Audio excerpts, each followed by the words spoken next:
ఏ శుభకార్యానికైనా శుభారంభం. నేను చదివింది నాగార్జున స్కూల్ వనస్థలిపురం. మా 10th క్లాస్ స్ట్రెంత్ వచ్చేసి 260 మెంబర్స్ 10th స్ట్రెంత్. ఒక క్యాంపస్ మొత్తం 10th బ్లాక్, ఒక క్యాంపస్ మొత్తం 10th క్లాస్ స్టూడెంట్సే ఉంటారు. 260 మెంబర్స్ లో 230 మెంబర్స్ అయితే ఇంకా అందరూ యుఎస్ ఆస్ట్రేలియా అక్కడే ఉన్నారు. ఓన్లీ 30 మెంబర్స్ మాత్రం హైదరాబాద్ లో ఉన్నాం.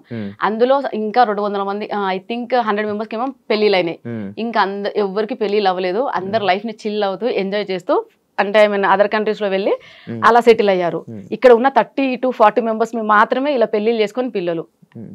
రీసెంట్ గా మా ఫ్రెండ్ ఉంది, నా ఫ్రెండ్ నా బెస్ట్ ఫ్రెండ్, ఇంకా ఆవిడకి పెళ్లి అవ్వలేదండి. తనకు 33 years, నాకన్నా 1 year పెద్ద. నేను వాళ్ళతో కంపేర్ చేసుకుంటానండి. నేను వీళ్ళతో ఎందుకు కంపేర్ చేసుకుంటాను? నాకు 32 years, 2 పిల్లలు. నేను రీల్స్ చేయదు, నేను పాష్ గా రెడీ అవ్వద్దు, స్టైల్ గా రెడీ అవ్వద్దు. ఇది వీళ్ళ సైడ్. కానీ నా పాయింట్ ఆఫ్ వ్యూలో ఆలోచించవచ్చు కదా. నా క్లాస్మేట్స్ ఎవరికి పెళ్లిళ్ళు అవ్వలేదు, వాళ్ళందరూ అదర్ స్టేట్స్ వెళ్ళి మంచిగా ఎంజాయ్ చేస్తున్నారు. వాళ్ళు ఇంకా పెళ్లిళ్ళు అవ్వలేదు, పిల్లలు అవ్వలేదు. నేను వాళ్ళతో కంపేర్ చేసుకుంటాను కానీ ఇక్కడ వీళ్ళతో ఎందుకు కంపేర్ చేసుకుంటాను? ఎగ్జాంపుల్ నేనే ఇప్పటికి మా నాన్న అంటే, ఎందుకు నాన్న పెళ్లి చేసి 2 పిల్లలు, నేను నా లైఫ్ ఇట్లా. అందరు ఏమన్నంటే 32 పెళ్లి అయింది, పిల్లలు ఉన్నారు, ఇలా ఇష్టంతో అండి. నేను హ్యాపీ. అరేంజ్డ్ అండి, అలాంటివి లేవండి.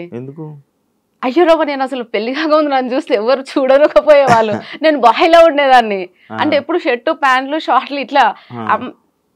మా కృష్ణ వాళ్ళు ఫస్ట్ పెళ్లి సంబంధం ఆయనదే. సో ఆయన పెళ్లి చూపులోకి వచ్చినప్పుడు నైట్ ఒక కుర్తా ఒకటి కుట్టించింది మా అమ్మ, అంతే. ప్లస్ పాయింట్ ఏంటంటే ఈ లాంగ్ హెయిర్ ఒక్కటి, అప్పటి నుంచి లాంగ్ హెయిర్ అమ్మకి ఇష్టం కాబట్టి.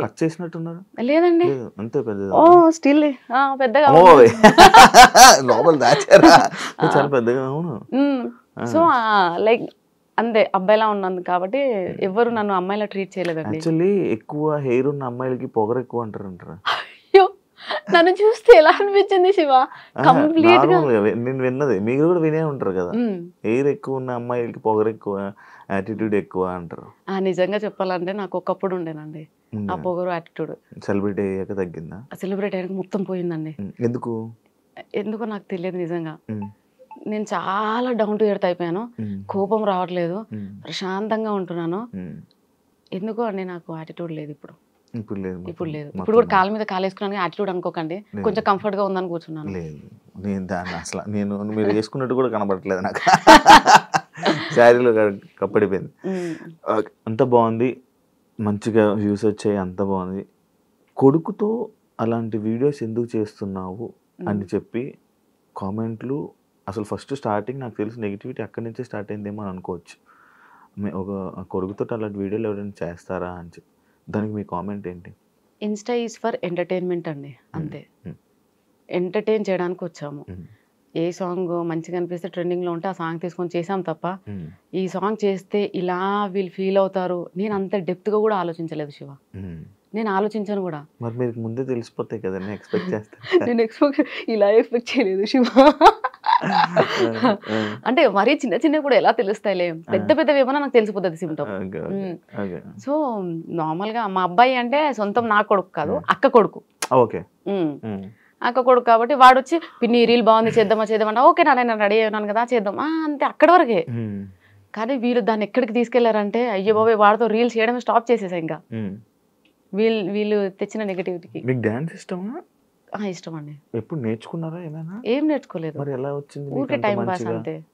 అంత మంచిగా ఎలా వచ్చింది డాన్స్? ఏమైనా కోర్సులు అలాంటివి? ప్రాక్టీస్లకి ఈ మధ్య డాన్స్ స్కూల్స్ కి వెళ్ళి చాలా మంది అబ్బాయిలతో డాన్స్ చేయడం వల్ల దాని మీద కూడా మీకు మళ్ళీ ఒక నెగిటివిటీ వచ్చింది. ప్రతి డాన్స్ కి వెళ్ళి ఎవరెవరు అబ్బాయిలతో అందరితో డాన్స్ చేస్తున్నావు, అసలు ఏంటి అనే దాని మీద, దానికి ఎప్పుడైనా ఎందుకు ఆన్సర్ ఇవ్వలేదు మీరు? ఎందుకంటే నాకు సోలో డాన్స్ కన్నా పార్ట్నర్ తో డాన్స్ చేయడం చాలా నాకు ఫ్యాంటసీ. అది నాకు పెద్ద ఫ్యాంటసీ అది. ఇంకోటి ఏంటంటే, ఇప్పుడు లేడీస్ ఎవరైనా వచ్చినట్టు లైక్ ఫైమాతో చేశాను, ఎందుకో ఎవరు ఏమనలేదు. మరి ఫైమా కాబట్టి, అమ్మాయి కాబట్టి. అంటే మీరు అక్కడ జెండర్నే చూస్తున్నారు, నేను జెండర్ చూడట్లే. నాతో పాటు నా ఎనర్జీకి ఈక్వల్ గా ఎవరు డాన్స్ చేస్తారు అనేది నేను సెలెక్ట్ చేసుకుంటాను. నాకు జెండర్ అనేది మ్యాటరే కాదు. అమ్మాయి ఎవరైనా కనిపించినా సరే అడుగుతా.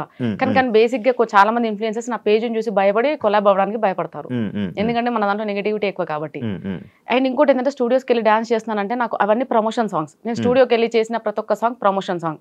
ఏదో 1-2 మాత్రమే సెల్ఫ్ గా మేము వాంటెడ్లీ చేసినాము స్టూడియోలో చేసేవన్నీ ప్రమోషన్ సాంగ్స్. అయితే ఆ ప్రమోషన్ సాంగ్స్ అన్ని వాళ్ళు ఏమంటారంటే నా ప్రొఫైల్లో చూసి ఏ వీడియో అయితే చాలా మిలియన్ పోయిందో ఆ అబ్బాయిని తీసుకొని చేయాలి, సో వాళ్ళు అలా చెప్తారు.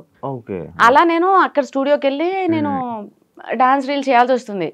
అవన్నీ ప్రమోషన్ సాంగ్స్ అండి. ఇంకొక అబ్బాయి ఎవరు ఏ కృష్ణ ఏదో ఉంటారు, ఇంకొక అబ్బాయితో ఎవరితోనో చేస్తున్నారు, దానికి కూడా ఎవరో జనాలు ఏదో తిట్టినట్టున్నారు కదా, ఏదో ఏదో అబ్బాయితో మనోజ్ కదా, ఇంతకు మీరు ఒక పేరు చెప్పారు లైక్ ఏదో జయకృష్ణ బాలకృష్ణ అక్కం బాలరాజ్ కమల్ రాజ్ అక్కం బాలరాజ్ తో promotions. He's like my brother అండి, కంప్లీట్ గా బ్రదర్ అంతే. ఇంకా తనతో ప్రమోషన్స్ చేస్తున్నాను, తన వల్ల బయటకు వచ్చాను. అసలు నేను స్పెషల్ థ్యాంక్స్ చెప్పాల్సింది ఎవరన్నా ఉన్నారు అంటే అదే అక్కం Balaraj, one and only person in my life. Cause reason ఈ రోజు నేను ఇక్కడ కూర్చున్నా, ఈ రోజు నేను క్లాట్ గా ఉన్నా, వాట్ ఎవర్ ఐ మీన్ నేను ఇయర్ రింగ్స్ కానీ ఇంత సుకూన్ గా ఉన్నానంటే అది బాలరాజ్ వల్లే. రీజన్ కూడా చెప్తాను, ఎందుకంటే తను ఫస్ట్ టైం నాకు ప్రమోషన్ చేస్తామని వచ్చాడు. అమ్మ అని పిలుస్తాడు, నేనేమో అయ్యా అంట. అమ్మ అనగానే చెప్పయ్యా, లేదు లేదు అలా వచ్చి ఇద్దరు మాట్లాడుకోవడం అంత. ఎంత పెద్ద స్టేజ్ మీద అయినా సరే అమ్మా అని అంటాడు, అంటే అయ్యా వస్తున్నా, ఇద్దరం అంతే. అందరూ ప్రమోషన్కి వెళ్ళిన ప్రతిసారి ప్రతి అంటారు అమ్మా అయ్యా ఏంటి. సో అట్లా ప్రమోషన్ ఉందమ్మా, ఒక ప్రమోషన్ చేస్తావా. ఫస్ట్ ప్రమోషన్ వచ్చేసి సిరిబాను కలెక్షన్స్, ఫస్ట్ ప్రమోషన్. సారీస్ కాదండి, జ్యువెలరీ. అంటే అన్ని ఇంట్లో ఉండి చేశానండి, ఇంట్లో ఉండి చిన్న చిన్న ప్రమోషన్స్ అన్ని చేశాను. ఫస్ట్ ప్రమోషన్ ఇంట్లో నుంచి బయటికి వెళ్ళి ప్రమోషన్ చేయడం అనేది సిరిబాను కలెక్షన్స్. అక్కడికి రమ్మన్నాడు, అడిగితే నేను లేదండి నేను చెయ్యను, నేను బయటికి రాను అన్నా. అంటే ఎందుకమ్మా ఏమైంది, రావచ్చు కదా, ప్రాబ్లం ఏంటి నాకు చెప్పు, ఓకే అని అన్నాడు. నాకు ట్రావెలింగ్ పడదు ఫస్ట్ ఆఫ్ ఆల్, అండ్ నేను బయటికి రాలేనండి, నాకు ఇబ్బంది, భయం, జనాలంటే చాలా భయం, నేను రాలేను. నిజంగా జనాలంటే భయం అండి, నర్వస్ గా ఫీల్ అవుతా, ఇన్సెక్యూర్ గా ఫీల్ అవుతా. పక్కన ఎవరు లేని నేను వెళ్ళను, పక్కన ఒక పర్సన్ లేకపోతే నేను ఎక్కడికి వెళ్ళను. బస్ స్టాప్ లో బస్సు ఎక్కలేదు ఇప్పటి వరకు మోస్ట్లీ. చాలా దూరం ట్రావెలింగ్ అంటేనే బస్సు, లేదంటే బైకే. ఎంత ఇప్పుడు 200 కిలోమీటర్స్ అయినా బండి మీద వెళ్ళిపోతా మా ఇంట్లో వాళ్ళని ఎవరైనా తీసుకొని. కానీ బస్సులో వెళ్ళడము, ఆటో కోసం రోడ్డు మీద నిల్చోవడము, ఇవన్నీ చాలా ఇన్సెక్యూర్ ఫీల్ అవుతా. అంటే ఇమ్మీడియట్ గా నాలో ఒక షివరింగ్ వచ్చేస్తుంది, భయం. ఇంకా నేను బయటికి రాలేను బాలరాజ్ అని చెప్తే, ఏందమ్మా ఇప్పుడున్న నువ్వు ఫేమ్లో బయటకు వచ్చి ఒకసారి చూడు, తెలుస్తుంది నీకు, లైఫ్ ఉందమ్మా మంచిగా, ఎందుకు మిస్ చేసుకుంటావు, ఒకసారి వచ్చి చూడు, ఒక రోజు వచ్చి చూడు, నీకు ఎంత ఇబ్బంది అవుతుందో తెలుస్తుంది, దాన్ని బట్టి నువ్వు డెసిషన్ తీసుకో, నువ్వు ఇంట్లో కూర్చొని అది ఇదే అని అన్నాడు. ఇమ్మీడియట్ గా వెళ్ళినానండి. దాని నెక్స్ట్ డే ఇంకొక ప్రమోషన్ డిస్టెన్స్ ఎడ్యుకేషన్ది, దాని నెక్స్ట్ డే ఇంకొకటి పెడుతున్నా కొద్ది, అప్లోడ్ చేస్తున్నా కొద్ది, మిలియన్స్ వస్తూనే ఉన్నాయి ప్రమోషన్లు. ఇక బాలరాజ్ నాకేమో ట్రావెలింగ్ చేసి తినకుండా వెళ్తాను కదా, ట్రావెలింగ్ లో వామిటింగ్ స్మెల్, సో తినకుండా వెళ్ళడము, ప్రమోషన్ అయిపోయిన ఇంటికి వచ్చాక తినడము, సిక్ అయిపోయానండి. నాకు ఎలా ఉందంటే ఒక రోజు గ్యాప్ దొరికితే బాగుండు, నాకు ఇంట్లో ఉన్న అదే ఆటో స్మెల్, పొల్యూషన్ స్మెల్, ఆ ఆటో హార్న్ సౌండ్లు, నాకు అవే నన్ను ఇబ్బంది పెడుతున్నాయి, టార్చరు. నాకు వద్దు, ఈ డబ్బు వద్దు, నాకు ప్రశాంతత కావాలి అనుకున్నా. కానీ బాలరాజ్కి ఏమని చెప్పాలి, నాకు భయం. అంటే ఎదుటి వాళ్ళకి నో చెప్పడానికి కూడా భయపడతా. శివ, నువ్వు నన్ను ఏదైనా అడిగినా మనకి ఎగ్జాంపుల్, నో అని చెప్పడానికి కూడా నేను ఫీల్ అవుతా, నో చెప్తే నువ్వేం ఫీల్ అవుతావో అని. దానికి నేను తడబడతా. అక్కడ నా దగ్గర రీజన్ ఉన్నా అది కూడా చెప్పలేను. బాలరాజ్ నన్ను అడుగుతుంటే ఆయనకి ఏం చెప్పాలి అర్థం అయితే లేదు. సరే అన్నిటికీ సరే ఇబ్బంది అయినా అలానే వెళ్తూ